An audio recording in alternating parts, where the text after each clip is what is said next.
Sir ಏನೇನು sir offer ಬಿಟ್ಟಿದ್ದೀರಂತೆ? Sir ನಮ್ಮ ಹತ್ರ ಸ್ಪೆಷಲ್ ಆಫರ್ಸ್ ಅಂತಿದೆ, ಕಾಂಬೋ ಆಫರು. ನಿಮಗೆ ಡ್ರೈ ಫ್ರೂಟ್ಸಲ್ಲಿ 5 ಟೈಪ್ ಡ್ರೈ ಫ್ರೂಟ್ಸು, ಬಾದಾಮು, ಕ್ಯಾಶ್ಯೂ, ಗ್ರೇಪ್ಸು ಎಲ್ಲ ಐಟಮು ಬರುತ್ತೆ.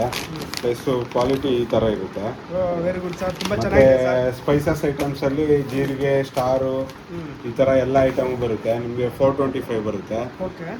ಡ್ರೈ ಫ್ರೂಟ್ಸು ಸೀಡ್ಸಲ್ಲಿ 999 ಇದೆ. ಪ್ಲಸ್ಸು ಎಲ್ಲ ಐಟಮ್ಸು ಸಿಗುತ್ತೆ. ಮತ್ತು ನಮ್ಮದು ಬಯೋದಲ್ಲಿ ಲಿಂಕ್ ಇದೆ, ಆ ಲಿಂಕನ್ನು ಕ್ಲಿಕ್ ಮಾಡಿದ್ರೆ ನಿಮ್ಗೆ ಎಲ್ಲ ಐಟಮು ಸಿಗುತ್ತೆ. ಪ್ಲಸ್ಸು ಹೋಮ್ ಡೆಲಿವರಿ ಸಿಗುತ್ತೆ. Okay sir, thank you all sir. Over ಇದೆಲ್ಲ ನಿಮ್ಮದೇ own product? All over Bengaluru COD ಸಿಗುತ್ತೆ. ಪ್ಲಸ್ ದೂರ ಇರೋರಿಗೆ ನಾವು ಕೊರಿಯರ್ ಮುಖಾಂತರ ಡೆಲಿವರಿ ಕೊಡ್ತೀವಿ. Okay sir. ಪ್ಲಸ್ ನಮ್ಮದೇ ಓನ್ ಮ್ಯಾನುಫ್ಯಾಕ್ಚರಿಂಗು ಈ ಥರ dry fruits laddu, dry fruits chikki okay ಎಲ್ಲ ಬರುತ್ತೆ. ಈ ಥರ ಡ್ರೈ ಫ್ರೂಟ್ಸ್ ಲಡ್ಡು ಬರುತ್ತೆ. ರೆಡಿ ಮಾಡಿರೋದು ಇಲ್ಲಿ? ಹೌದು ಸರ್, ನಮ್ಮದೇ ಓನ್ ಮ್ಯಾನುಫ್ಯಾಕ್ಚರಿಂಗು. ಬರೀ ಡ್ರೈ ಫ್ರೂಟ್ಸು ಮತ್ತು ಗೀಯಲ್ಲಿ ಮಾತ್ರ ಮಾಡಿರೋದು. ಯಾವುದೇ ಶುಗರ್ ಐಟಮ್ಸ್ ಯಾವುದೂ ಇಲ್ಲ.